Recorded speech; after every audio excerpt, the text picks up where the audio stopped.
Tyler Shaw with KBTX in College Station. Coach, you've talked about, the NIL before and with Jimbo and Texas A&M. It's about a year into this thing. Do you still feel like the NIL gives unfair advantages to certain programs? Well, yeah, I just went over that. I mean, I'm not saying unfair because the rules are what they are.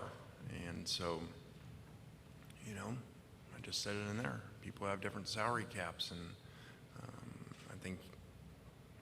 I imagine what you're seeing in recruiting, those that follow it, is, players go to where the most money is. So it is what it is, and until it's changed, people that don't have those payrolls got to find their way around it. We'll go over here on your left in the fourth row, right in the middle. Chessa Boucher with NBC 33 in Baton Rouge. You were really close, or you are really close with Ed Ogeron now. It's the Brian Kelly regime. Kind of what do you expect to see from them now in new leadership? Well, working with Coach O at a couple different places was awesome, and playing against him the last couple years. And he just sent me a picture from South Florida the other day, so he's doing well down there. And Coach Kelly, having played against him in the USC Notre Dame rivalry, has done a great job, and his teams usually are really disciplined and perform really well. So I'm sure he'll do really good. To your left on the third row, on the end. Hi, Coach. Rick Henry, WIS-TV, Columbia, South Carolina. When you look at what's happening with the expansion, super conferences, do you think 5 years from now we'll look back and we'll say college football is better off now than it was in 2022? I think that just depends on your view of things and what you consider better. I don't think it will be because, maybe I'm not a traditionalist in a lot of areas because you have to evolve in how you run programs and change on offense. But I think for rivalries to be broken up and, people that have been in conferences so long, like, these four, major teams have, to move like they are, really, I don't know. I mean, obviously it's about money, and, if it wasn't about money, they wouldn't be doing it. So I don't think it's really good for the history of college football. I don't think we'll look back and say, wow, that was awesome. Coach, right in front of you in the second row. Coach David Edelstein, WJTV, CBS affiliate in Jackson, Mississippi. Pleasure. I know you can't predict surprises, but what do you kind of do at this point in the season as you get ready for the 2022 football season to, I guess, mitigate having surprises at all and kind of just get everything in line, specifically when you're looking at different competitions such as at the quarterback position for your team? Yeah, I think, we've got to maximize every practice and training camp like you'd always want to, but especially because so many new people, and maximize our, even meetings that aren't necessarily about the X's and O's with the players and culture and how we do things, because that's a tremendous challenge ahead of us, which is a new age challenge because in college football, normally your players have been with you and kind of come up in the system, and your best players are usually been there a few years, and now that's different. A lot of times you got your best players coming in from somewhere else that you didn't even know. Coach, to your left, second row. Hey, Coach, Michael Giddens, the War Report, Auburn. You guys have been building momentum the right direction since your arrival at Ole Miss. What kind of things are you guys focusing on this offseason to continue to build on the strengths that you've developed since you've been there? Well, we had to restart, really. Losing so many players and coaches, too. We lost half our staff, lost our strength coach, who was very critical to our success. So, that presents a lot of challenges that aren't just, okay, hey, we already got this thing going, and just keep doing what we're doing. So we've kind of had to restart that way. Coach, on the fourth row to your left. Brandon Adams from Dog Nation. As an offensive-minded guy, I'm curious your perspective on this. In 2018, 2019, 2020, we saw top offense in the SEC score, especially in 2019, 2020, about 50 points per game. Last year, top offense more like 40 points per game. Is that an example of defense reasserting itself, or just kind of a one-year blip in your mind? I don't know. Those things move, and there's a lot of variables.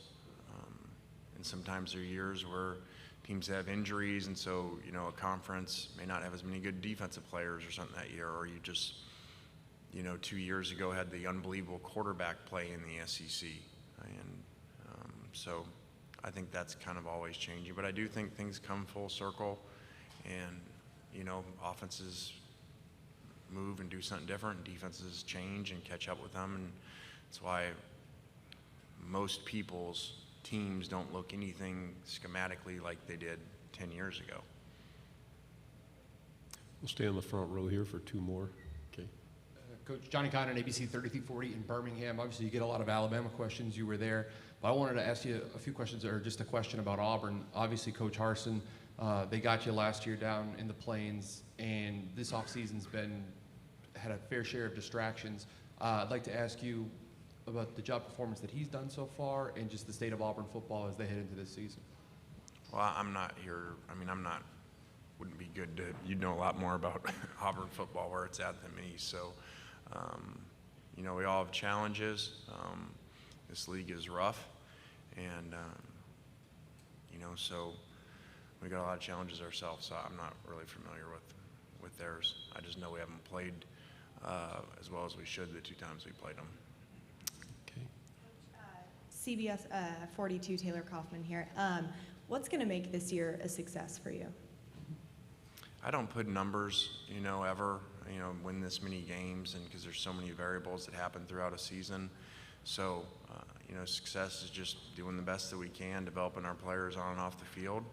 And, a lot of times, obviously, the outcome of the scoreboard, and the win-losses. But sometimes you can have successful years and, the kick goes in versus out, or the ref doesn't see the ball hit the guy's hand on a kickoff return. So, I think, as coaches, it's hard to do, but to look at, okay, how well did we really do, not just the record. In the front row. Hey, Coach. AP Stedham, WHEP, Foley, Alabama. Say, Coach, what are the top 3 attributes that influence your selection of the quarterback? Timing, accuracy, and decision making in that decision. So decision making is so critical, but you got to have skill set too, and accuracy. But then the timing of it, and guys that hold on to the ball too long. So those 3, and obviously kind of the one that over everything is leadership too. But you can be a great leader and not be able to throw the ball very well. So you better have the other things too. Go to your right, Coach, second row. Coach Travis Brown of the Bryan College Station Eagle. I know you laid out some plans for how you could make NIL a little bit more uniform, but a lot of that would involve federal legislation or legislation unifying at the state level. Do you have any confidence that that'll either happen at the federal level, or that the legislators in the SEC footprint would unify to have a similar laws on the books? I don't know. That's more of a commissioner and a Senate thing, I guess. So I have no idea, except for I don't know how that's going to be done very quickly. And like I've said, because people have not wanted to do this and just said, okay, it's going to go away. And I think people that, programs or collectives, whatever you want to say, that don't figure it out, it's going to be here for a while. So if they don't, I don't think they're going to have very good rosters in a few years. Coach in the front row here. Jackson Dart, some elements of his game have drawn some comparisons to Matt Corral. Have you seen that? I could see that a little bit, but, Matt did such a great job in so many areas, and Jackson's still young, and, but, Jackson did a good job coming in. That's not easy, and we expect these guys to just come in and be great, and everybody nowadays forgets, their age. They're finishing their freshman year in his instance, or Michael Trigg that came from the same school. So, we got a lot of work to do and have great expectations for him. Coach, to your left on the back row. Dan Peck, ESPN 1067 in Auburn. Coach, you've had success in the transfer portal, attracting players to Ole Miss. What do you think, what factors lend Ole Miss to being an attractive destination in the transfer portal? And do you suspect that the flurry of activity we've seen in the transfer portal is related to the novelty of the transfer portal, or do you think this is here to stay and we're going to see this much movement after every season moving forward? Well, the second part, I think not only is it here to stay until rules are changed, you're going to see more of it. So that wasn't just a novelty to go into the portal. You know, now you have with NIL, which you're seeing, which could have been easy to predict if you knew what was going to happen. Okay, now you have the portal at the same time as the NIL. So now, usually the portal was, I'm not happy because I'm not playing, so I'm going to leave. Now you have, I'm not happy, I'm not playing like I want to leave. Now you have, I'm a whole group that's going to be, I'm playing really well, I want to go make more money. So to me, you're going to see more people in the portal, and that's already started to happen. On the left back row. Joe Cook, WAPT in Jackson. Coach, and of course, a lot of talk about your offense, but your defense was one of the most improved units, from last year. I guess what are you expecting from them, especially with the losses on the defensive side of the ball that you had? Yeah, we lost a lot of really good players there. We had a great improvement from year 1 to year 2 over there. And so we schematically changed some things from year 1 to year 2, and we're going to build off of that. But, we got a lot of challenges there of filling some holes with some really good players.